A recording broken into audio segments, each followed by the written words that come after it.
Gente, boa noite. Estou olhando aqui para as câmeras, mas estamos aqui plugados em mais um episódio do Pretzel Talk. Dando boa noite para todos vocês, para a Ingrid, nossa convidada de hoje, que já vai se apresentar e falar mais um pouco para a gente. Mas, de toda forma, imagino que vocês possam estar assistindo essa gravação em diferentes momentos do dia. Então, bom dia, boa tarde, boa noite, onde quer que vocês estejam. É um prazer ter vocês aqui conosco. Primeira vez que eu participo do Pretzel Talks, da Ingrid também. Então, a gente vai descobrir junto o que vai sair um pouco disso tudo.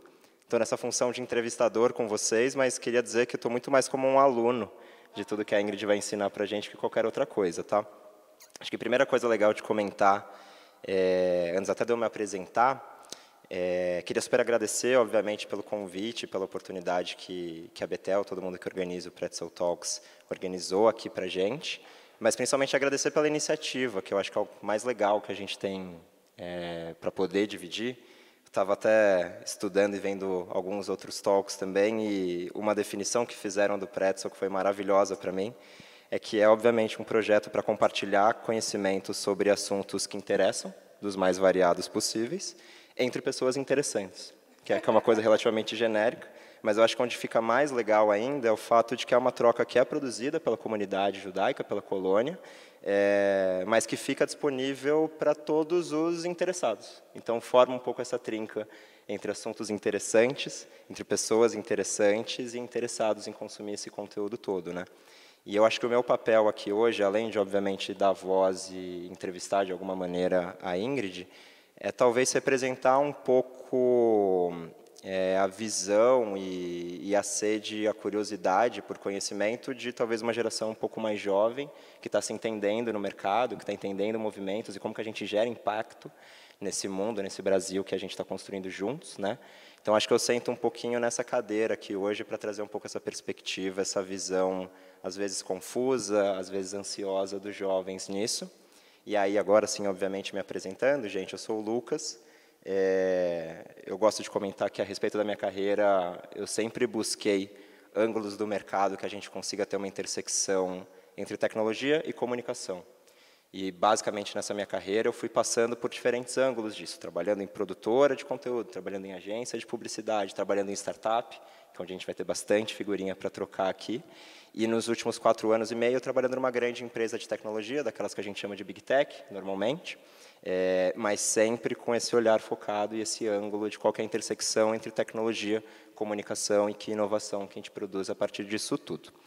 Então, aqui eu já falei um pouquinho demais, inclusive, e agora acho que o mais interessante é a gente, óbvio, escutar um pouco da Ingrid. Ela vai se apresentar para a gente, depois a gente vai bater esse papo, mas, Ingrid, primeiro, boa noite, obviamente. Acho que para a gente começar aqui, o mais legal seria você trazer para a gente aquela apresentação num tweet de 5 minutos, vamos dizer assim, que já vai dar um pouco os spoilers do que a gente vai conversar hoje, e tenho certeza que esse papo vai ser super legal. Então, boa noite. Conta para a gente como que você chegou nessa cadeira, nesse momento que a gente está aqui conversando hoje. Bom dia, boa tarde, boa noite. Prazer imenso estar aqui. Muito obrigada pelo convite. Eu gosto bastante de prosear, sabe? Então, é sempre muito bom conversar sobre muitas coisas, porque toda vez que a gente conversa, a gente tem muitas ideias também, né? E as coisas vão circulando. Eu sou economista. Também estudei engenharia civil. Falo que eu estudei porque eu nunca trabalhei com engenharia civil, então não sou uma engenheira. Trabalhei a minha vida inteira em mercado financeiro, sempre foi o que eu gostava de fazer, queria fazer, e, enfim, continuo gostando. Mas tem uma característica minha que eu acho que é muito importante falar e que acho que abre um pouco, né, assim, dá um pouco de cor em tudo que a gente vai conversar, que eu sou hiperativa. Maravilhoso, somos dois aqui. Sou neurodivergente, né? Acho chiquérrimo falar que eu sou, ao invés de hiperativa, eu tenho ali o espectro de hiperatividade, e durante grande parte da minha infância, isso foi um grande problema, a gente não falava sobre isso. Acho que mais recentemente, só que a gente foi falar sobre isso. Na verdade, eu nunca tive problema de aprendizado e também não era uma aluna ruim, nunca repeti de ano e tal. Mas esse modelo mais tradicional de ficar sentada 8 horas olhando para alguém falando um monte de coisa que não faz nenhum sentido, que você não consegue entender porque você tem que aprender aquilo, era uma coisa que me incomodava muito. Mas por que eu estou falando sobre isso, né? Porque depois que eu comecei na minha carreira executiva e também na minha carreira profissional, né? E também acadêmica, fui fazer faculdade, aquilo que era o meu principal problema, que era o meu grande defeito, virou meu superpoder. Porque o mundo como a gente vive hoje é um mundo cheio de muita informação. As informações elas são muito rápidas, as coisas mudam muito rápido de uma hora para outra. E uma pessoa que se alimenta desses insumos, né, dessas sinapses, que gosta desse dinamismo, navega muito melhor que uma pessoa que é normal. Eu acho que, inclusive, desculpa te interromper, né, mas o conceito de resiliência, que está muito na moda, ele tem tudo a ver com isso, né? Ele vem dessa forma da gente sempre ser inquieto, é claro, mas a gente, de alguma maneira, não se afetar negativamente com essas mudanças, mas sim se entusiasmar, né? Ter disso um combustível para a gente, né? Assim, eu sou movida a estímulos. E o mundo que a gente vive é basicamente estímulos para todos os lados. Então, para alguém que é mais cartesiano nesse sentido e que não tem hiperatividade, TDAH e tal, pode ser uma coisa ruim, incomoda, para mim é combustível. Então, e por que eu estou falando sobre isso, né? Sobre essa questão do meu superpoder, né? Porque eu fui me dar muito bem com os estímulos do mercado financeiro. É um mercado super dinâmico, acontece tudo o tempo todo, assim, tudo afeta as economias, que vão afetar os produtos financeiros, que vão afetar a economia real. Então, eu percebi que, de fato, aquilo era o meu superpoder quando eu comecei ali na faculdade e tal. Tive uma carreira no mercado financeiro que eu amei, fiz tudo o que eu queria profissionalmente no sentido de áreas, trabalho e tal, até que ganhei um MBA do banco que eu trabalhava, que era o JP Morgan. E foi muito esse MBA que me fez fazer essa transição de carreira para o mercado de empreendedorismo e inovação. Foi ele que me explicou, por exemplo, o Vale do Silício, o que era uma startup, esse novo modelo de negócio, essa nova economia. E parecia bastante estimulante. E aí eu costumo dizer que quando você abre, né, a cabeça, assim, ela não volta. É a plantinha no vasinho. A raiz da plantinha cresceu, você tem que trocar de vasinho para um vasinho maior. Você não coloca a pasta de dente de volta no lugarzinho dela, né? Não. Foi assim que eu comecei a me sentir quando eu voltava para casa, né, para o meu trabalho, e via que projetando a minha carreira 10 anos para frente, eu ia ganhar mais, provavelmente ia estar num cargo melhor, talvez num outro banco, enfim, eu ia conseguir algumas coisas, mas eu ia fazer a mesma coisa. Eu ia fazer para sempre mais ou menos aquilo, né? Não ia mudar muito. E aí isso começou a me incomodar. 2016, quando eu finalizei o MBA, eu fui fazer uma coisa que muita gente faz quando não sabe o que quer fazer. Fui fazer um mini sabático pela Ásia, fiquei 4 meses viajando sozinha. Aí eu sempre falo isso, é importante. Não encontrei a paz interior. É mentira para vender pacote de viagem, para a gente achar que vai encontrar a paz interior, mas ela não existe, tá, gente? É tipo pote de ouro no final do arco-íris, também não existe. E, de novo, obviamente, desculpa te interromper, mas eu acho que o nome diz tudo, né? Paz interior não é no exterior, não é em algum lugar externo a nós que a gente vai encontrar qualquer coisa relacionada. E não né? num corpo hiperativo, né? Mas foi muito importante porque aquela questão dos estímulos, né? Dificilmente você vai conseguir pensar coisas diferentes, e naquele momento eu precisava pensar coisas diferentes sobre o meu futuro com os mesmos estímulos. Então, eu caminhava pelos mesmos lugares, com as mesmas pessoas, frequentava os mesmos restaurantes, falava os mesmos papos, tinha as mesmas opiniões. Difícil pensar alguma coisa diferente, né? Então, foi um momento que eu quis me jogar muito para, vamos tentar desintoxicar, vamos tentar abrir, expandir e tal. E foi muito, muito bom, assim, foi realmente muito bom. Quando eu voltei já numa fintech, que eu mal sabia o que era fintech, mas que me encontraram, LinkedIn, para construir a estratégia de conta digital PJ, que foi o Neon. Eles tinham a parte de conta digital PF e estavam vendo que talvez tivesse demanda de PJ, eles não entendiam muito bem. E aí putz, naquele momento, assim, até uma coisa interessante. Eu voltei de viagem num domingo, na verdade, era de domingo para segunda, 2 horas da manhã, 9 horas da manhã eu já estava começando lá. E a minha mãe já estava preocupadíssima comigo, tinha certeza que eu tinha enlouquecido. A minha família inteira achou que eu tinha enlouquecido, a família inteira. E aí ela me ligou, assim, era mais ou menos umas 10h30, 11 horas, e eu lá no meu primeiro dia de trabalho e tal, e ela, não, porque você volta, não me fala nada, onde você está? Eu falei, mãe, estou trabalhando. Aí, não era isso que você queria? Já estou no Brasil, estou trabalhando, mas aonde você está trabalhando? Aí eu falei, numa fintech. Qual que é o nome? O que faz, Ingrid? É um banco digital, mas é muito pequenininho. Ela começou a chorar. E como assim, banco digital e não tem agência? Que história é essa, né? Tipo isso. E ela começou a chorar, e ela falou assim, Ingrid, o que você está fazendo da sua vida? Você está usando droga? Ela falou isso, sério. E aí, naquele momento, assim, eu também estava muito insegura, né? Poxa, é uma transformação na sua vida, assim. Eu nem entendia direito como aquilo parava de pé na parte regulatória. E aí eu falei, mãe, confia em mim. Não confiando, eu mesmo não estava confiando, mas falei, mãe, confia em mim. Vai dar tudo certo. Eu já fiz alguma coisa errada profissionalmente? Não tinha feito, então eu tinha esse crédito.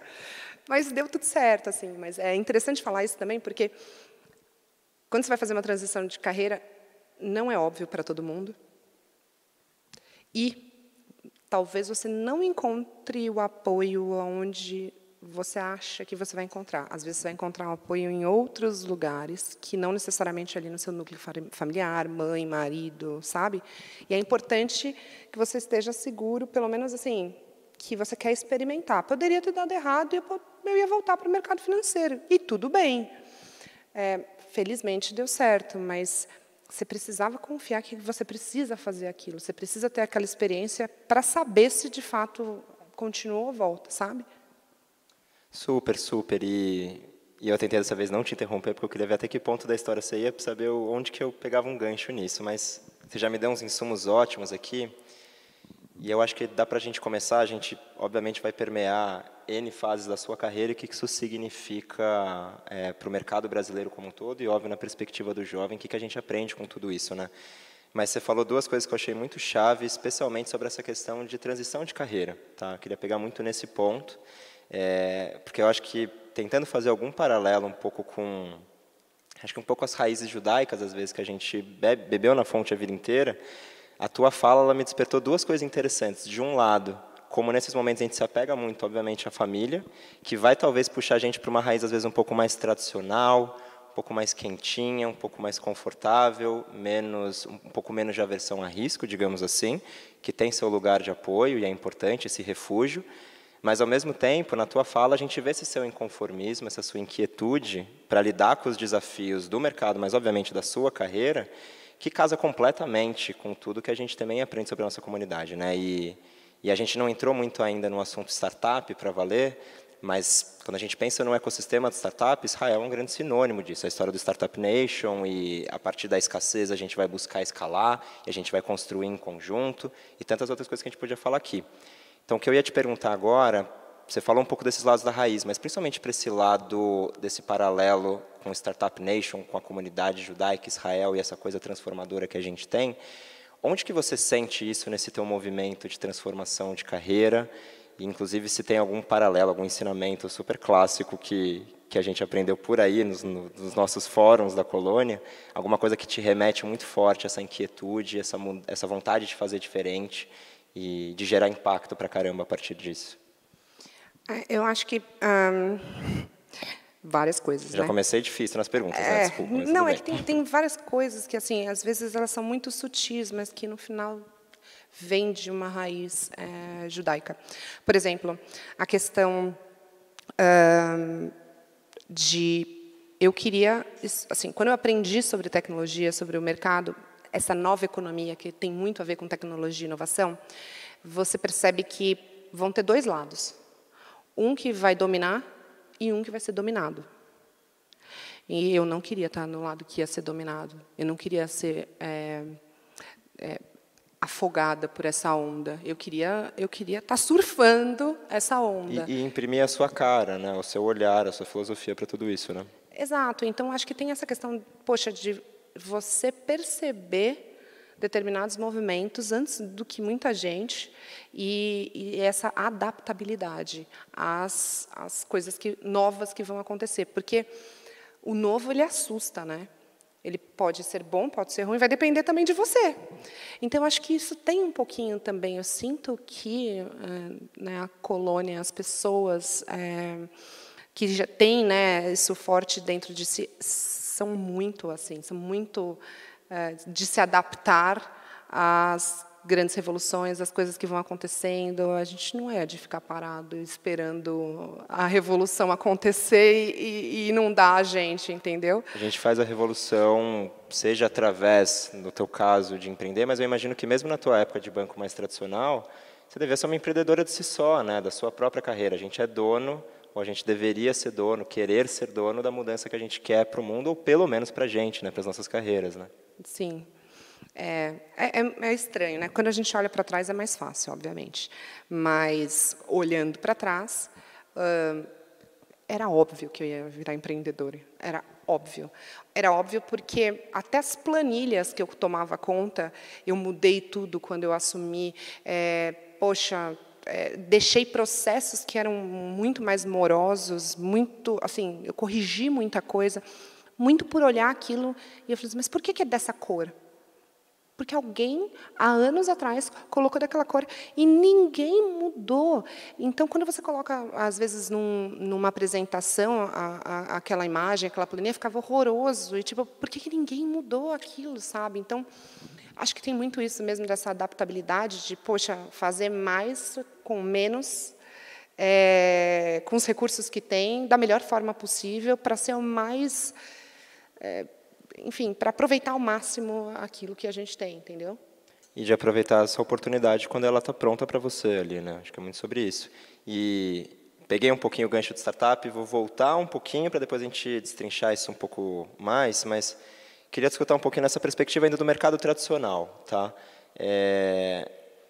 No meu caso, eu fui entendendo pontos que me deixavam mais confortáveis com o mundo de startup ou mais confortáveis com o mundo mais corporativo. Eu acho que não tem muito resposta certa ou errada nisso, tal, mas queria pegar um pouco o teu pulso de que você daria de dica para essa bússola de qual que é o meu perfil, para que lado que eu vou, o que eu tenho que olhar, o que é legal olhar da porta para dentro, o que você olhou para entender que teu perfil estava indo mais para surfar essa onda e não aquela, indo mais com esse sopro do vento e não com aquele, onde que você entendeu e falou, putz, é isso, cara, meu perfil não é aqui, é ali, que sinais que você acha que dá para a gente tentar pincelar para quem estiver pensando em movimentos parecidos, etc. Acho que é autoconhecimento, né? Autoconhecimento é essencial para várias coisas, mas em especial porque até estava num papo um pouco antes de chegar aqui com algumas crianças, né? Estava num evento que colocaram algumas crianças para falar o que elas imaginavam que era o mercado de trabalho, o que elas achavam se o pai e a mãe gostavam do trabalho e tal. E foi muito interessante porque você começa a observar que, poxa, é grande parte da sua vida. E que a percepção dos seus filhos vai ser influenciada pelo seu sentimento no trabalho, naquilo que você está fazendo, né? É muito propósito de vida, né? Não tem como. Então, assim, você precisa desse autoconhecimento para saber o que vai te deixar feliz. É meio romântico falar disso, e eu não sou uma pessoa romântica, mas é muito insuportável fazer uma coisa que o tempo inteiro é ruim. Eu acho que até quando você faz alguma coisa que você gosta, você vai fazer coisas ruins, que você não quer, né? Tipo, que você não gosta. Imagina você fazer o tempo inteiro coisas que você não gosta. Então, eu estou partindo, obviamente, de uma visão muito privilegiada, mas é importante você saber o que vai deixar, sei lá, o seu coraçãozinho, né, um pouco melhor, assim, mais quentinho. E aí a outra coisa que, obviamente, né, levando em consideração todos os privilégios que a gente pode ou não ter, mas é experimentação. Poxa, já trabalhei em banco de investimento, já trabalhei no empreendimento dos outros, fundei a minha empresa, a minha startup, já tenho atuação, por exemplo, em terceiro setor, né, associação. Tenho agora também, né, e a gente vai falar um pouco sobre isso, essa atuação também de governo, né, de relações governamentais e tal.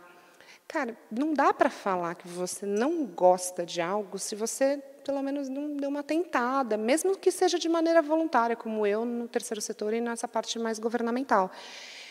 Então, acho que experimentação dentro da sua limitação de vida é muito importante. Então, às vezes, a gente tem algumas teses, isso no próprio empreendedorismo, né? Você tem as teses, você tem que validar. Vai validar, assim, né? Sabendo dos riscos, mas vai validar, vai trabalhar numa empresa, vai trabalhar numa startup, vai tentar fazer um negócio lá na empresa júnior da faculdade, tipo, para tentar empreender ali naquele espaço um pouco mais limitado, mas que vai te dar assim um cheiro se é aquilo que você quer fazer ou não. Entender as condições que você tem, por mais escassas que elas sejam, e tirar o melhor delas, né? Acho que é um pouco sobre isso que acho que nesse primeiro pedaço do nosso papo a gente já consegue conectar um monte de coisa, com um monte de coisa que você comentou, inclusive, né? Mas eu concordo demais com essa necessidade de você experimentar, de você testar, né? E eu acho que é uma musculatura que você precisa exercitar, né? Startup dá muito isso pra gente, a gente gostar de pegar um negócio que a gente não sabe, e vamos ver o que a gente faz com esse negócio aqui, né? Que é uma mentalidade que às vezes num mercado mais convencional a gente não exercita tanto assim. A gente tem um cenário mais desenhado, processo mais dado. É menos sobre desenhar a caixinha e mais sobre preencher uma caixinha que já existe, talvez, né, no caso do mercado tradicional. E quando você fala de startup, também, beleza, eu sou empreendedora, mas eu não sei tudo. Eu não sei fazer uma linha de código. Eu não sou uma pessoa técnica. Eu não sou financeiro administrativo. O que eu gosto, né? Eu gosto de cliente, eu gosto da parte comercial, de negócio, de produto, de ter ideias inovadoras, de resolução de problemas, de desatar alguns nós. Mesmo dentro de uma startup, tem várias formas de atuação. Tem aquilo que vai ser sua vocação natural e tem coisas que você não vai ser, e aí vai ser outra pessoa. Então, é muito amplo, assim, as possibilidades são muito amplas. Para você chegar e falar, trabalhando numa startup, mas você trabalhando numa área X, às vezes você era a pessoa certa na área errada. Vai tentar outra coisa, entendeu? Super, não, super. E voltando para a linha do tempo aqui, estamos na Linker. Foi chamado Banco Digital Estruturar Área PJ. Pelo que você conta, que a gente vê do Neon, desculpa, dei o spoiler aqui para a galera, inclusive, né? Aí é que a gente vê o ao vivo da coisa, né? Mas me conta exatamente desse ponto. Neon, estruturar área PJ, banco digital, no momento que ninguém fazia ideia do que era um banco digital no Brasil e se esse negócio ia dar certo, e indo um pouco na linha do tempo, dá certo, deu certo, né? Então mostrando um pouco a tese sendo validada. Mas mesmo no Neon você se coçou na cadeira, você ficou inquieta, você sentiu que era para exercitar outras musculaturas. Conta para a gente também dos sinais para entender, tá bom, talvez não seja só sobre o ecossistema de startup e entrar nessa caixinha que já existe, talvez vai ser sobre eu fazer a minha. Conta um pouco desses sinais e aí sim como que nasce o Linker em cima disso. Não foi, eu sempre falo isso também, não foi linear. Então, não foi uma jornada porque quando você conta, né, parece que foi lindo, linear, nossa, não sofri. E teve um dia que você acordou e viu o céu e falou, é isso, né? Que não. Você sai, tem passarinhos, né, e musiquinhas. Não, assim, é pauleira. O que começou a acontecer dentro do Neon? Eu validei a tese da conta digital PJ. Eu vi que tinha muita demanda e que o ticket era maior do que o PF. Então, também tinha uma possibilidade de rentabilidade interessante. Mas... O publicitário aqui precisou dar uma volta para entender o que você falou agora, mas ele entendeu, tá? Tá bom, deu tudo certo. Porque, na verdade, quando a gente fala de ticket, né, o valor que uma PF gasta na conta, né, movimenta na conta, é infinitamente menor do que uma PJ, do que uma empresa. Eventualmente com um custo operacional maior, porque você tem muito mais transação acontecendo e tal, né? E aí o banco ganha mais dinheiro, com PJ. E aí eu validei tudo isso, mas eu percebi que a vocação natural do Neon era PF. E aí o meu projeto ele era meio que atrasado, porque eu disputava a mesma área de tecnologia que PF. Então, o projeto atrasou 2 vezes, atrasou 3 vezes. Eu comecei a ficar inquieta. Aí eu falei, acho que eu vou embora. Aí fui por uma outra proposta que eu tinha, que tinham me chamado, que foi a Foxbit, virei diretora de blockchain, fui representar o Brasil na ONU. Não sei como essas coisas acontecem. Gente, esse pedaço da história, minha pesquisa e estudo não pegou aqui. Foram poucos meses. Eu não sei como essas coisas acontecem, é muito engraçado. Mas as pessoas vão me convidando e eu vou indo. E aí, eu conheci o meu sócio, que foi apresentado por um amigo em comum. Tipo a gente, assim, tem um amigo em comum, troca uma ideia com ela, porque eu acho que ela entende um pouco desse negócio de PJ, ela fez isso no Neon. E aí eu brinco que eu fui tão empolgada para o meu futuro sócio, né, que não sabia que ia ser sócio, falar que, tinha muito mercado. Super incentivei ele a empreender. Falei, vai, empreende, vai ser muito legal. E ele, o que ele estava fazendo nesse momento, para entender o quanto que você contagiou ele? Que caixinha que ele estava se encaixando ali? Ele estava voltando dos Estados Unidos, é brasileiro, mas ele estava voltando dos Estados Unidos. Ele trabalhava em banco lá também, mas quando ele voltou para o Brasil, ele queria empreender com alguma coisa de PJ, porque lá nos Estados Unidos estava começando o Brex, já bastante expoente. Ele falou, no Brasil não tem nada ainda fazendo de PJ. E aí esse amigo em comum sabia desse meu histórico de Neon, e eu super incentivei. Falei, vai, nossa, tem muito mercado. Eu validei o mercado, validei demanda, vai para esse lado. Apresentei um monte de gente para ele, mandei um monte de contato. Falei, pode falar que fui eu que apresentei. Aí também passei muito documento para ele de coisas que eu estudei, que eu fiz, né? Você faz ali uma análise do mercado e tal. Quando foi mais ou menos, sei lá, uns 2 meses depois, ele me chamou para um café e falou, então, vou fazer.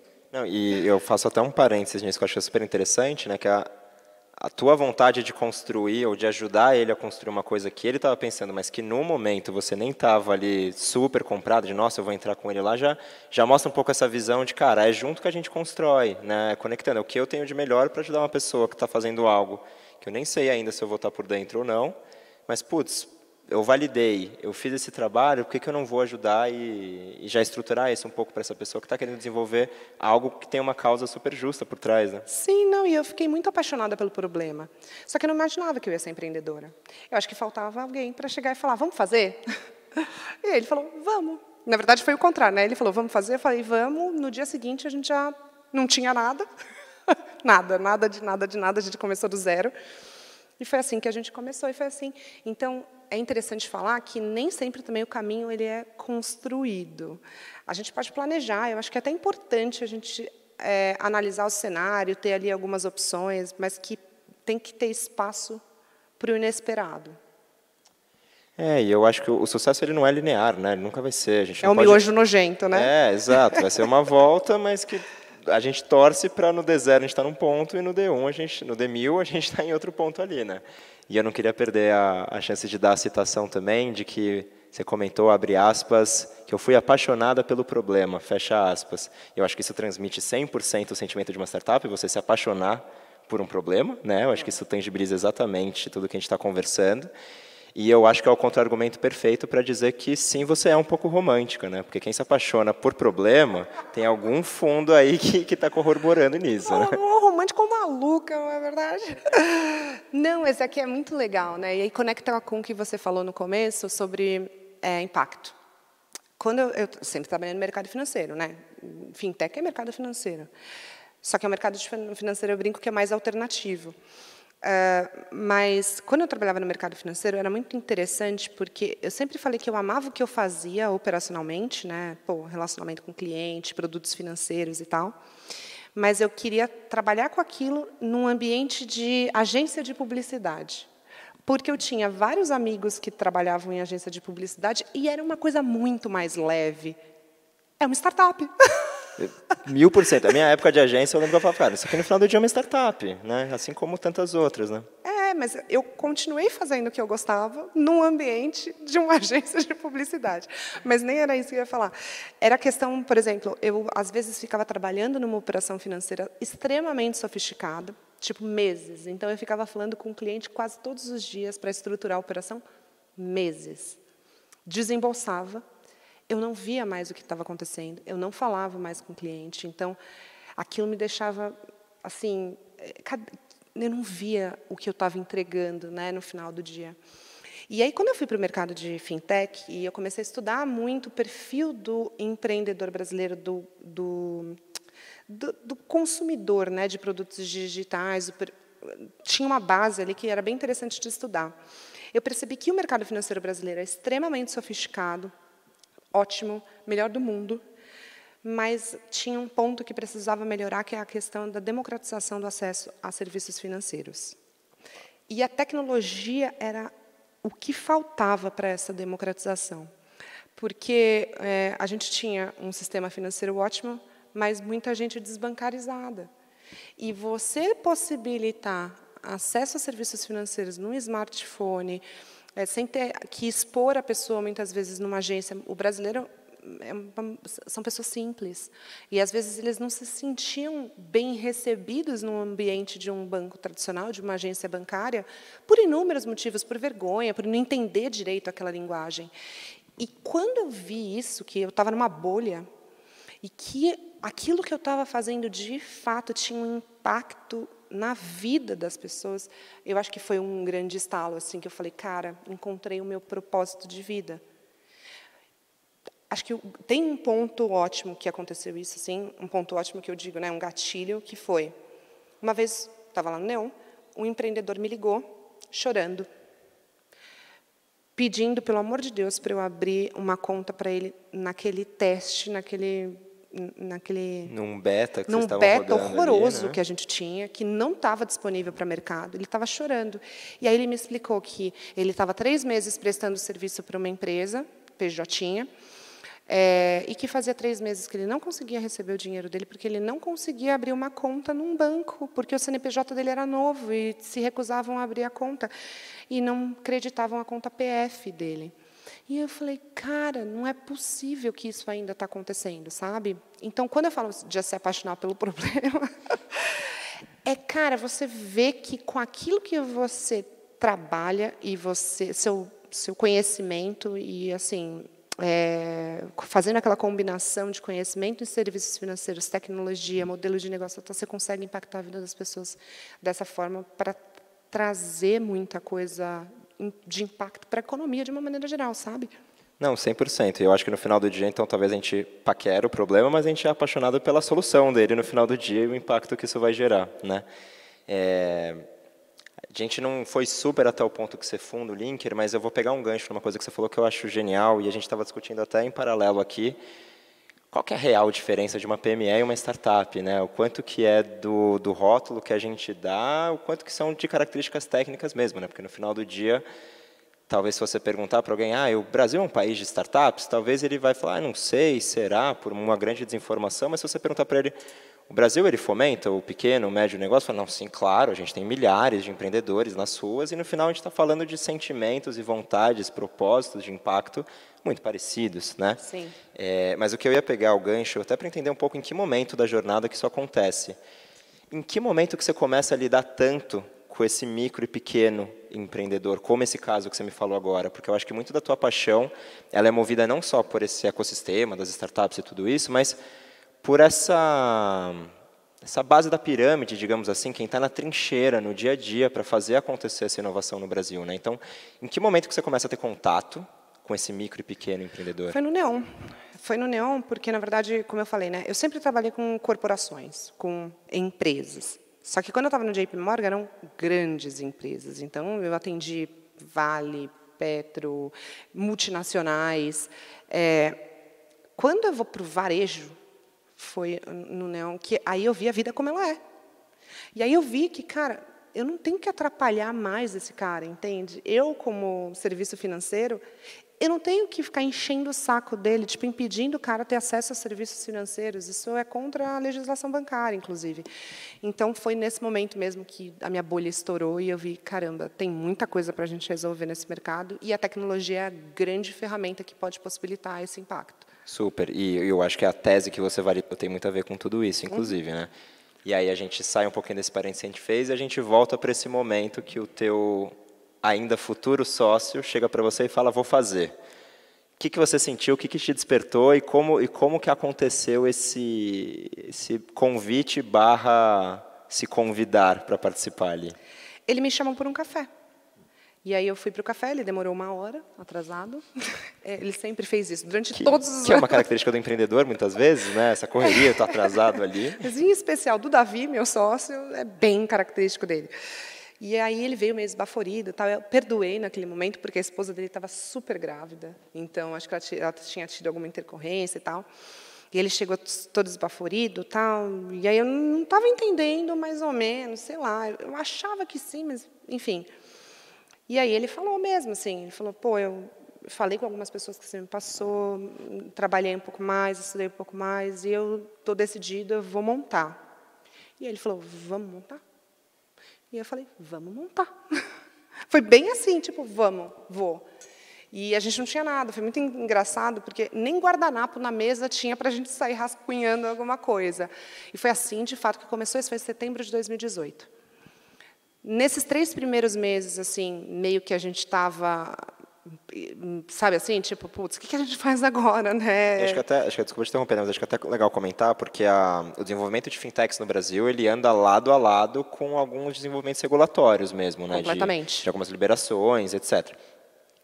Relação essa que é sempre muito curiosa entre a inovação e a regulação, né? Quem vem antes, quem dá espaço para quem? Normalmente a inovação ela se espalha antes da regulação, a regulação corre atrás, mas no caso das fintechs no Brasil, são coisas que andaram muito lado a lado, inclusive por uma instituição bancária como o Caixa Banco Central, que é super vanguardista nesse sentido e tal. Mas conta um pouco para a gente qual que era o momento do mercado de fintech, até a nível de regulação, o quanto que, tá bom, vocês não tinham guardanapo para desenhar, mas mesmo que vocês tivessem, o quanto que vocês iam conseguir desenhar um negócio ali factível nesse momento de tanta mudança que estava acontecendo, né? Quando a gente fundou, de fato, o Linker foi em 2018. A primeira regulação que permitiu a abertura do mercado financeiro para esses projetos que futuramente a gente ia chamar de fintech começou em 2014, que foi a regulamentação de instituição de pagamento. O que estava acontecendo naquela época, né? Porque quando a gente fala de fintech, naturalmente a gente pensa só em conta digital, banco digital. Mas tem uma série de outras coisas que são modelos de negócio que a gente chama de fintech. Mas o que estava acontecendo lá naquela época, né? Até um pouco antes, 2011, 12, 13, 14? Começou a aparecer uma figura chamada adquirência, maquininha. E essas maquininhas, por exemplo, uma empresa como a Stone, que apareceu, né, para competir com as grandes adquirentes que eram vinculadas aos grandes bancos, não tinha uma legislação. Era muito dinheiro circulando numa empresa que não estava fazendo nada ilegal, porque não existia uma legislação para aquilo, mas que precisava ter uma legislação, alguma coisa que comportasse, porque o dinheiro que estava circulando dentro dessas empresas era muito grande. E, se essa empresa quebra, representa um risco muito grande para a economia popular. Um risco que a gente fala que é um risco sistêmico, ela já começa a representar um risco sistêmico importante. Então, neste momento, o Banco Central viu que era necessário acomodar esses novos modelos de negócio que estavam aparecendo, e foi aí que a regulação começou a abrir o mercado para outros modelos de fintech que apareceram depois, inclusive o Nubank começou dessa forma, Creditas começou, todos eles começaram sem licença e depois, quando cresce, tiram as suas licenças, cada um ali com a sua licença específica.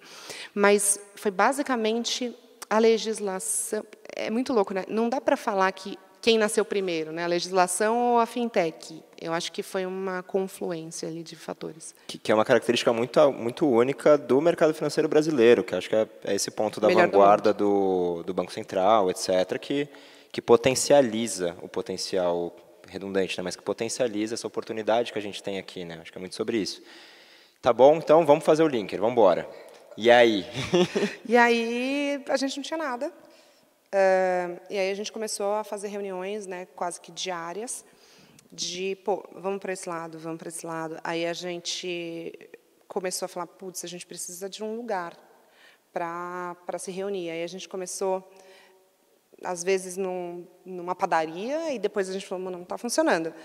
Vamos para a gente foi para um hub que estava iniciando, que nem tem mais, dentro da USP. Só que pensa que era final de 18, começo de 19, verão bombando, não tinha ar-condicionado. Meu sócio falou assim, era de graça, tinha conseguido de graça. Meu sócio falou assim, Ingrid, de jeito nenhum a gente vai ficar aqui, pelo amor de Deus. Aí a gente foi, pegou uma posição na YouWork. Que ainda estava com tudo, né, nesse momento. Tava. E aí a gente sempre quis ir para o Cubo. Então, a gente aplicou para o Cubo, o processo demorava um pouquinho, porque já era o cubão, não era o cubinho. Demorou, tipo, sei lá, 1 mês e meio, mais ou menos. Aí, no comecinho de 19, a gente já foi para o Cubo, onde eu fiquei, e estou até hoje, pela associação agora, mas a gente ficou lá. E aí, a gente começou a identificar algumas coisas que a gente precisava de ajuda, que nem eu, nem ele tínhamos talento para isso. PPT. Pesquisa de mercado. Então, por exemplo, a gente ficou principalmente os 4 primeiros meses, fazendo validação. Então, quem que vai ser nossa persona? Né? O primeiro, produto inicial. Quem que vai ser nossa persona? Qual produto a gente vai iniciar? Então, a primeira persona eram startups. Por quê? Primeiro, a gente estava dentro desse mercado, são early adopters, tinha um problema seríssimo de acesso a produtos financeiros, como, por exemplo, um cartão de crédito, para contratar Google. E aí a gente começou a refinar qual que ia ser nosso primeiro MVP. Então, a gente ficou uns 4 meses nessa validação, pesquisa, distribuindo form para todo mundo. Bem aquilo... porque eu costumo dizer que a inovação é processo. Então, a gente seguiu o by the book do processo de validação, se aquilo de fato era um problema, para quem, como, até chegar ali mais ou menos no que a gente queria, no desenho que a gente ia seguir. E aí, no ano de 2009, a gente vem construindo time. Muita gente do nosso relacionamento que confiava na gente, porque não pagávamos quase nada. Você um dia vai ganhar um percentual, né, que de 0 é 0. Era vender realmente nosso sonho. Então, a gente foi construindo time, tecnologia, toda a parte de estratégia, qual que ia ser a estratégia, marca, logo, site, tudo aquilo. E aí, no final de 2019, a gente lançou nosso primeiro MVP, mar aberto. Surpresas positivas. A gente fez lá, Natal, Ano Novo, Carnaval, a gente bateu 5.000 clientes orgânicos. Gente, isso é Validamos, demais, isso né? é maravilhoso. Assim, não dá nem para comentar sobre um mercado que não era nem regulado ainda, né? Exato. E rodada praticamente fechada, da nossa primeira rodada de investimento, porque até então a gente foi bootstrap, bate a pandemia. Não recomendo empreender na pandemia. Imagino que essa onda ficou... Perdemos metade dos nossos investidores, tivemos que abrir novamente a rodada, foi extremamente desgastante. E aí, soma-se a isso tudo o que aconteceu, né? Então, você tem medo de morrer, medo que o seu time morra, medo que sua família morra, tipo, você não sabe o que vai ser do mundo. E aí, você começa a dar uma pirada fazendo Desculpa te rodada. interromper, né? Mas acho que a pessoa de startup, como ela vive num ambiente, num ecossistema de muita inovação, muita mudança, ela precisa, às vezes, se apegar a alguma raiz, algum conforto, né? Que nem eu comentei, muitas vezes é a família, muitas vezes é algum conhecimento que a gente tem.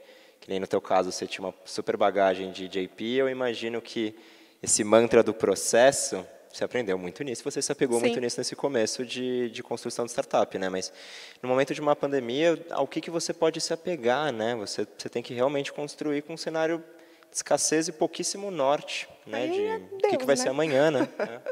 Aí é você e Deus mesmo, porque não tinha assim o que você se apegar, né? Ninguém entendia, nem conseguia nem explicar o que estava acontecendo. E aí, poxa, eu acho que foi uma prova de fogo muito forte para a resiliência mesmo, porque, na verdade, a gente teve que aprender a gerir time de maneira virtual, de um dia para o outro. Nosso time era 100% presencial. E aí você tem que administrar pessoas que também estão na mesma situação que você, que também estão com as mesmas inseguranças, os mesmos medos. A gente estava crescendo. Então, assim, a maior parte do Linker depois a gente contratou virtual. E aí tem problema pra caramba, gente que some.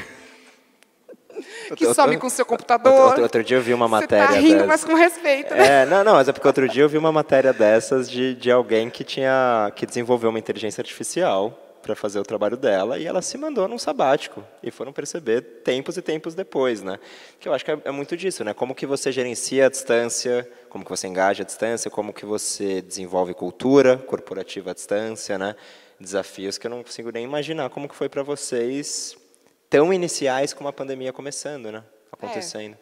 E, assim, não tem uma resposta pronta, óbvia, deu certo, mas poderia ter dado muito errado.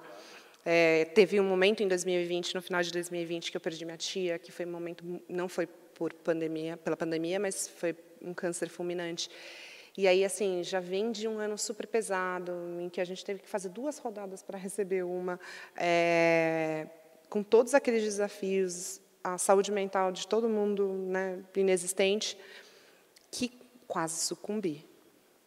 Quase sucumbi. Eu falei, cara, o que você está querendo de mim, né? Eu fiz tudo errado. Eu estava tão confortável, em umas horas dessas, eu estava lá ganhando meu salário, trabalhando de casa, provavelmente trabalhando muito menos, porque ali era, assim, eu acordava quando eu conseguia dormir, porque eu comecei a ter insônia. 7 horas da manhã, começava a trabalhar umas 7h30, 8 horas, e até umas 11 da noite. E esse...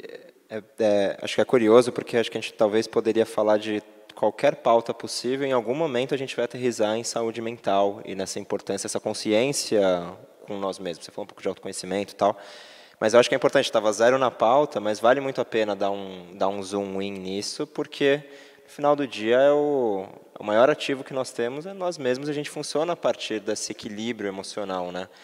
E aí, numa hora dessa, o que fazer? Óbvio que não tem receita de bolo, né? Mas o que te ajudou, desde a pequena coisa até coisas maiores? O que você destaca Foi aí? muito fé, de coração, assim. E parece romântico, e agora talvez seja. Lá, você já me deu mais um argumento, mas tudo bem. Será que eu sou romântica? Descobrimos aqui, num lugar melhor não há, né? Eu acho que foi muito fé mesmo, de verdade, porque eu sabia que não estava fazendo nada de errado, sabe? As coisas não estavam, mas não estavam para todo mundo. E mesmo com todos os desafios, poxa, a gente conseguiu a nossa captação, a gente estava crescendo, os nossos números estavam bons. Então, os desafios eram muito mais nós, né, seres humanos, do que de fato o que estava acontecendo. E aí, isso foi em dezembro, né? Minha tia faleceu no meio ali de dezembro de 2020. E aí fica aquela vozinha, que eu acho que é a vozinha de Deus mesmo, falando assim, aguenta só mais um pouquinho. Fiquei arrepiado até com essas coisas assim. Enfim. Só mais um pouquinho, eu juro que eu ouvi essa vozinha. E quando você ouve essa vozinha, você fica até meio revoltado, né? Você fala assim, mas que mais você vai querer me humilhar? Me quebra essa aí, pô. Adianta, se você sabe mais um pouquinho, me ajuda agora, né, cara? Você já está ali, né, completamente derrotado. Você fala assim, mas o que mais eu tenho que aguentar, né? Que pouquinho é esse? E aí, no começo, em fevereiro de 2021, eu descobri que eu estava grávida. Gente, eu não esperava esse plot twist assim na história. Mas uma coisa que meu roteiro e pesquisa não preveu aqui. Eu descobri que eu estava grávida e eu virei e falei assim, era esse pouquinho? Não era bem isso que eu estava esperando, né? Porque eu tinha tido um estresse pós-traumático por causa da minha tia e tal. E aí bagunçou tudo, fiquei grávida. E eu falei, cara... E aí tem aquela velha máxima, né? O bebê vem com o pão na mão. Veio, eu vendi o Linker. E ela nasceu dia 1º de novembro de 2021. Eu assinei os últimos papéis da venda dia 5 de novembro de 2021. Eu assinei coisa na maternidade. Dia 17 de novembro de 2021, eu estava com o time falando da venda. Então, meu marido estava no carro lá embaixo no estacionamento. Eu ia, amamentava, subia. Vendemos, descia. E o processo de M&A aconteceu ao longo da sua gestação, né, basicamente. Longo. E era mais engraçado. A minha médica chegava e falava, Ingrid, você tem que evitar o estresse. Eu brinco que a Maia ela foi gerada, minha filha Maia, né? Foi gerada num saquinho de estresse. Não tinha como evitar o estresse. Eu fazia due diligence deitada na cama, com a câmera fechada, eu e os meus sócios, 2 horas da manhã, meu marido dormindo e eu deitada, porque eu não aguentava mais ficar sentada. E tinha o dia a dia para tocar, né? Então, o couro comendo no dia a dia operacional, a gente no meio da due diligence, eu era compliance officer, além de tudo, cuidava de regulatório, de compliance, então várias coisas quem tinha que providenciar era eu, e ela lá, sendo gerada. Mas deu tudo certo. Deu tudo muito mais que certo, inclusive, está dando tudo muito certo, inclusive, né? Mas acho que tem um zoom importante da gente dar aqui para pegar uma ótica de mercado, porque é muito curioso, né? Porque e aí, sendo super expondo a cozinha aqui, em toda a pesquisa que eu fiz sobre a tua trajetória, você não tem esse aspecto da Ingrid mãe super destacado, super preponderante. E nos teus 2 minutos me contando sobre isso, você me ensinou tanto quanto nos outros 40 que a gente está falando aqui a respeito da sua carreira. Como que você sente, como que você entende esse lugar de mulher nesse cargo de liderança, tendo que se provar mais do que você já teria que se provar num contexto comum por conta de padrões e questões que a gente tem na sociedade? O que você destaca de ensinamento, inclusive, para a gente nessa tua ótica tão especial da mulher nesse cargo e passando por tudo isso que você passou nesse momento tão chave da tua carreira, né? Da tua carreira e da tua vida como um todo, pessoal, tudo, né? Como eu falei, assim, quando a gente conta, né, parece que foi uma coisa meio linear, mas é um miojo nojento que vai e volta. Na verdade, o fato de eu ser hiperativa não me deixa parar para raciocinar de maneira mais profunda. Eu vou fazendo. E isso, em muitos momentos, é o que me ajuda. Porque, na verdade, quando você para e fica pensando, você não faz, né? Mas as coisas foram acontecendo e você tem que ser empreendedor ali, né? Mas é um processo, acho que é um grande processo. Acho que a gestação, a maternidade é uma construção eterna. E eu coloquei na minha cabeça que eu tinha muito medo, muitos medos, mas um deles era a questão assim, será que eu vou me sentir presa? Será que eu não vou conseguir ser quem eu sou por causa da maternidade? E aí as coisas elas foram se desenvolvendo e eu chego à conclusão de que mamãe feliz, bebê feliz. Então, assim, eu tenho uma rede, sou super privilegiada, tenho uma mega rede de apoio, meu marido é incrível, a minha filha também nunca teve não teve nada muito grave no sentido de, poxa, a gente tem que parar para cuidar dela nesse sentido. Minha família mora em São Paulo, eu tenho condições financeiras de ter babá. Nos 3 primeiros meses a gente fez a burrada de não ter babá, mas a gente viu que é necessário, mas aí agora a gente tem. Enfim, dentro dos meus privilégios, eu posso muitas vezes me dar ao luxo de fazer aquilo que eu quero para me deixar feliz, porque se eu estou feliz, a minha filha vai ser feliz. E eu quero que ela seja feliz. Então, eu preciso cuidar de mim para que ela veja que ela precisa cuidar dela no futuro, entendeu? E fazer as coisas que ela quer. E o teu papel de um lado, pavimentar o mundo que ela vai conviver e de você mostrar o exemplo para ela de como a gente pode construir esse nosso futuro, esse mundo que a gente quer, então você também transmitindo esse exemplo para ela, né? E aí eu exponho mais um pouco a cozinha, que a gente vai se empolgando no papo aqui, a gente foi para 1000 assuntos, já subiu a plaquinha aqui de tempo ali para mim, e uma das partes mais importantes a gente ainda não cobriu tanto, tá? Então, eu vou dar um pulo, vendemos o Linker, tá? Vendemos, uhul. Beleza, Estamos felizes da vida, e Ingrid mãe, tudo certo. Mas o gancho que eu queria pegar de você, Ingrid, que eu acho que é uma ótica super legal, em algum momento, acho que a tua história ela é muito sobre cadeiras que foram ficando pequenas para você, né? Acho que essa é uma super definição. E a cadeira corporativa, e a cadeira de um banco digital surgindo, mas que não foi uma concepção sua, e a tua concepção, que depois foi ficando pequena, e você também querendo extrapolar tudo isso. E eu acho que a gente chega para o momento atual, um momento mais presente, onde você hoje é uma verdadeira autoridade do ecossistema de startups no Brasil, com um cuidado muito importante de fomentar este ecossistema. A gente estava conversando aqui em paralelo e hoje você está olhando muito para o ecossistema mesmo, né? Mostrar o Brasil que a gente tem, conectar esse Brasil que a gente tem e impulsionar, né? Capitalizar ele da melhor forma, da forma que a gente merece, né? Em que momento que surge esse olhar e essa vontade para o ecossistema como um todo? Então, Então, não é que eu vou fazer o meu linker, a minha área no Neon em prol do ecossistema. Eu vou fomentar o ecossistema mesmo. E aí, nessa volta toda, que passa por associações, por organização que você foi se conectando, vou te dar o desafio de puxar esse fio e acabar no G20, tá? Para a gente entender um pouquinho como que a gente chega nisso tudo, tá bom? De novo, eu não sei como tudo aconteceu. Mas eu fui recebendo os convites e fui topando.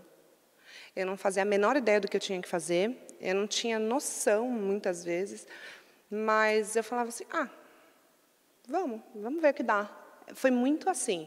Então, eu recebi um convite lá, quando eu estava no Neon ainda, de ser diretora da BFintex. Eu comecei a me envolver de maneira informal em meetup e tal, para entender, era para conhecer. Recebi o convite de me candidatar na chapa. Aí, inicialmente, eu falei, não. Não quero, não. Aí a pessoa, não, vai ser legal, nananana. Fui. Estava na BFintex, e tudo isso é não remunerado, tá? É pro bono, todas essas funções, nunca ganhei R$1. Mas eu comecei a gostar dessa questão de associativismo, de comunidade, de você representar um setor, principalmente um setor muito novo, mostrar para os reguladores que tem gente séria fazendo o que a gente está fazendo. Aí eu recebi o convite para ser vice-presidente da Veia Startups. Falei, não. Porque foi em 2020, eu estava lá, né, na lama. Eu falei, não, eu já estou com um problema demais. Quando eu vi, eu já tinha sido eleita vice-presidente. Aí, quando eu ainda era vice-presidente, eu recebi o convite do Itamaraty para representar um grupo novo que a Índia tinha criado, chamado Startup 20 do G20. E aí eu lembro que eu perguntei para ela e falei assim, mas tá legal, o que eu tenho que fazer? Tá bom, lidero, tá, mas o que eu tenho que fazer? E aí essa pessoa do Itamaraty pegou e falou assim para mim, a gente também não sabe, é um grupo novo. Eu falei, não, é aí mesmo que eu quero estar. Agora eu me encaixo aqui, né? Exato. E aí ela me deu outra coisa. Eu falei assim, não, e o governo federal não te dá R$1. Então, é muito empreendedor isso, né? É muito, tipo, desbravar. E aí eu acho que, conectando um pouco o que você falou, porque eu também nunca tinha pensado sob essa ótica de as cadeiras foram ficando pequenas, mas o que eu gosto mesmo, eu acho que é esse espírito meio desbravador, entende? Então, putz, ninguém tinha feito. É isso que eu quero fazer. Ninguém nunca pensou nisso. É uma página em branco, então você pode fazer o que você quiser. E aí é muito bom quando você tem essa página em branco e você pode fazer o que você quiser, porque você vai fazer coisas inacreditáveis, porque ninguém não imaginava nada, entende? Então, o pouco que você faz já é bastante coisa. Imagina quando você quer fazer coisas grandiosas. E aí vem essa coisa que está sendo um grande presente para mim, que é o G20. De novo, sem fins lucrativos. Eu tive a sorte desse grupo ter sido criado na Índia, o ano passado, que era presidente do G20, e alinhamento dos planetas, porque Deus é brasileiro, eu tenho certeza disso. Brasil, presidente do G20 esse ano, e eu liderando essas discussões aqui no Brasil, recebendo essas delegações, sem nenhum R$1.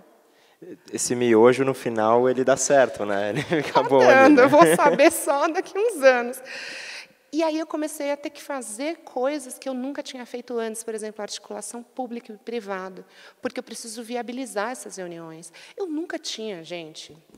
Assim, eu já tinha com autarquias, reguladores, mas diretamente com, por exemplo, governo, prefeitura, explicar G20 é uma startup, cara. Eu estou fazendo uma startup dentro do G20 por quê? Porque eu estou tendo que convencer pessoas que não fazem a menor ideia do que é uma startup, que fazer um G20 na cidade deles, no estado deles, vai ser uma coisa incrível. E é o que está acontecendo. E isso, como eu falei, não ganhei R$1, mas está me dando tanta experiência e tanto conhecimento que é muito impagável, assim, sabe? E conhecimento de Brasil, e conhecimento do brasileiro, e conhecimento dos empreendedores brasileiros. E eu estou cada dia mais apaixonada pelo empreendedor brasileiro, porque a gente é muito bom. A gente é criativo pra caramba, é resiliente, e a gente é gente boa, sabe? A gente é gente boa, assim, quando você pensa mundo, e eu fui conhecer muitos ecossistemas, principalmente no ano passado, você pensa assim, tem gente muito boa, deep tech, né, programadores incríveis, blá, blá, blá, blá, blá. Não, é gente boa. A gente, além de tudo, a gente é mó legal. Então, assim, é um presente, é um privilégio. E os problemas da nossa vida pessoal continuam acontecendo, mas quando você começa a enxergar que o mundo, a vida é muito maior do que isso, fica até mais fácil você resolver os seus próprios problemas. Você fica falando, puta, isso é uma fase, vai passar, entendeu? Super, e dá para ver teu brilho no olhar falando de tudo isso, que é lindo e inspira muito, assim. Prometo que eu estou indo para as últimas perguntas, tá? E o pessoal que lute para a edição depois, tá bom? Eu vou falar isso aí. Mas, de verdade, algumas últimas mesmo. Algumas eu vou te colocar um pouco mais na fogueira, outras são mais tranquilas, tá? Mas eu quero pegar esse gancho Brasil, né? Então, você gera um impacto primeiro na tua bolha, depois São Paulo, depois Brasil e, obviamente, no mundo, quando a gente está falando de um grupo composto pelas 20 principais economias, né? Qual que é o lugar do Brasil no mundo? Onde ele está hoje e onde você acha que ele deveria estar? E pergunta aberta mesmo para você aterrissar como você acha que faz sentido, tá? O Brasil já é vanguarda da inovação mundial. A gente só não sentou nessa cadeira ainda. Então, primeira coisa, assim, ninguém mais vai falar mal do Brasil na minha frente, porque eu vou ser chata pra caramba. Cara, né, meu? Problema todo mundo tem. Nossa, todo mundo tem. De novo, eu fui para a Índia 2 vezes no ano passado, mas já fui 5 vezes para lá. Fui para a China, fui para Israel no começo do ano passado. Cara, problema todo mundo tem. Estados Unidos, eu fui para São Francisco agora, gente. Está acontecendo um negócio muito sério lá. Não vou entrar em detalhes, porque assim também não quero ser detratora de ninguém. Cara, mas a gente parece que é especialista em divulgar os nossos problemas, em expor os nossos problemas e não tocar naquilo que a gente está fazendo bem, que é a maioria das coisas. Então, a gente já é vanguarda da inovação mundial. A gente não está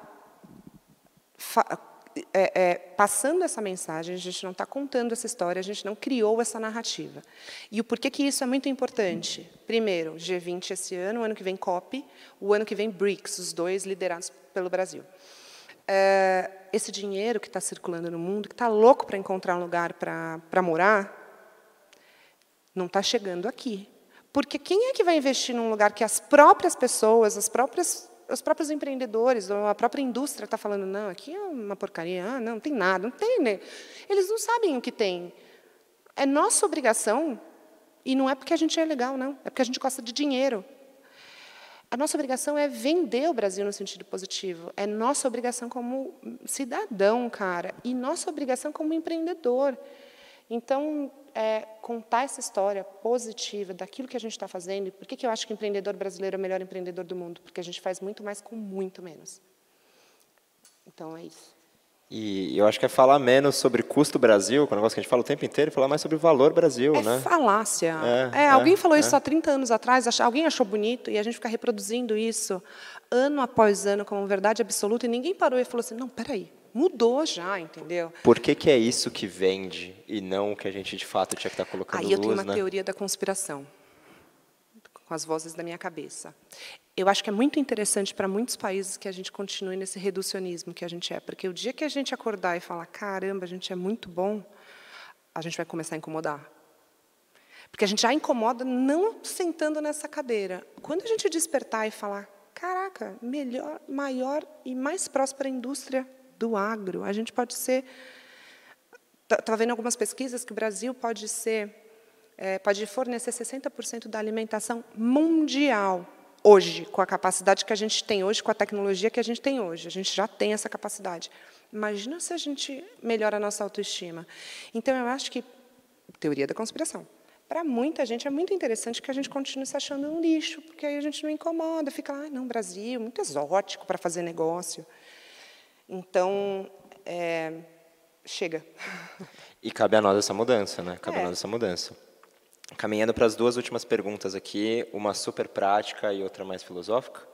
Mas a prática é pensando um pouquinho, tá bom, então, basicamente a gente teve 1 hora para falar sobre a sua vida inteira, né, que obviamente a gente não cobre, né? Então, queria te perguntar, para quem quiser consumir mais conteúdos, fontes de informação, do G20, do grupo de startups do G20, o que você recomenda? E para quem quer se conectar e conhecer mais sobre a Ingrid, o que você recomenda de canais que você está um pouco mais envolvida, ou outros conteúdos, etc., para quem quer continuar essa conversa contigo e com esse fórum de startups do G20, qual que é o caminho? Do Startup 20, né, tem as redes sociais, então é Startup 20 Brasil. Tanto o LinkedIn quanto o Instagram. E Ingrid é a mesma coisa, Ingrid Bart, tanto o Instagram quanto o LinkedIn, mas eu tenho personas, né? Então, LinkedIn, você quer ler coisas sérias? LinkedIn. Você quer ver memes? Instagram. Maravilhoso, amei, amei, amei. E os dois vão ensinar Meme muito, é minha né? terapia E diária. os dois vão né? ensinar muito, gente. Os dois vão ensinar muito. São linguagens. Maravilhoso. Então, gente, anotou, né? Site, mas basicamente redes sociais, principalmente Instagram e LinkedIn, tanto para G20, grupo de startups, como... Mandem memes. Vão mandar meme no LinkedIn, né? Para quebrar um pouco a Matrix, inclusive. Né? Boa. E aí, última pergunta, gente, para a gente fechar. A gente começa o papo olhando para a Ingrid hoje e como ela chegou até aqui a partir do passado dela. Vamos terminar o papo com a Ingrid aqui também, mas onde que ela quer estar daqui para frente? E aí deixei assim no ar mesmo, porque eu quero ver essa cabeça sonhadora contando para o mundo nosso aqui. Tá? Olha, daqui uns 10 anos é a meta, né? Todo ano que passa continuam 10 anos, mas 10 anos. Eu quero ser... A gente atualiza a meta, né? Eu não estou atualizando o calendário, mas eu quero ser a primeira mulher presidente do Banco Central. Anotado, né, gente? Está anotado aí. Sei lá, né? Tem dias que eu penso, será? Mas eu ainda tenho muito carvão empreendedor para queimar, então provavelmente eu vou querer fazer alguma outra coisa, até chegar lá. Mas é essa a meta. Mas a gente tem que pensar grande, né? Não vou nem falar pensar longe, pensar, sonhar, não é nada disso, cara, porque tudo que você está falando tem um pé no chão, tem cálculo. Acho que é um caminho que tem começo, meio e fim, para você chegar lá onde você quer chegar. Então, por que não? Né? E eu acho que esse é, inclusive, uma provocação e um desafio legal para todos nós, para mim, para todo mundo que está aprendendo contigo hoje. Por que não você traçar metas, objetivos ambiciosos? E por que não você se enxergar como merecedora daquilo que você quer e da transformação que você quer, de novo, para você e para o mundo, obviamente, né? E assim, a gente está falando de carreira, tal, mas a gente tem que ter sonhos grandes, né? Se a gente conseguir 50%, já é grande também. Então, acho que tem que ter sonho. Então, é isso, é um sonho. Tenho outros, mas acho que esse exercício de ter sonhos é bem importante. Se o Pix surgiu já nos tempos atuais, imagina quando a Ingrid estiver liderando o negócio, o que vai vir desse trem aí, né? Ai, ai. Mas, acho que só para fechar, um último recado, alguma última coisa que você quer comentar, quer trazer? Eu estou nessa vibe, né? Muito apaixonada pelo Brasil, então vamos falar bem do Brasil, vamos destacar aquilo que a gente faz de melhor. O brasileiro, para mim, é o melhor empreendedor do mundo e ouso dizer que é o melhor ser humano do mundo. Muito dos problemas que a gente fica batendo, quando a gente olha sob perspectiva, a gente está muito melhor do que a esmagadora maioria dos países do mundo. Então, acho que tratar a gente com carinho, que a gente merece, é muito nosso papel daqui para frente, sabe? Principalmente pensando em juventude, né? Cara, vamos tratar o Brasil com carinho, tratar a gente com carinho, os empreendedores com carinho, porque a gente merece. É isso. Estou muito romântica. Olha, eu fui muito romântica. Essa coisa de falar que não é romântica já caiu por terra, tá? Mas enfim. Ingrid, obrigado. Foi um prazer, foi ótimo. Para você que assistiu a live até aqui, os recortes, obrigado também pela atenção, que é o bem mais precioso que a gente tem hoje em dia, a nossa atenção. Então, obrigado a vocês por disponibilizarem essa atenção para a gente. Eu tive uma super aula aqui, me inspirei pra caramba e eu tenho certeza que todo mundo que também está acompanhando vai ter essa mesma inspiração. E acho que essa conversa, que nem eu comentei, ela começa aqui, mas demos os caminhos para ela continuar também, para a gente sonhar grande, para a gente mirar grande e fazer acontecer. E óbvio que eu reforço o convite para todo mundo ver também as outras sessões do Pretzel Talks, porque eu acho que cada uma vai ser uma pecinha do quebra-cabeça para a gente conseguir ter uma visão 360 mais legal de assuntos interessantes para pessoas interessadas, basicamente, né? Então, agradeço muito, novamente, a oportunidade, presença, a honra de estar no melhor lugar possível para ter esse papo aqui. E obrigado a todo mundo, mais uma vez, por estarem aqui conosco. Obrigado, Obrigada. gente.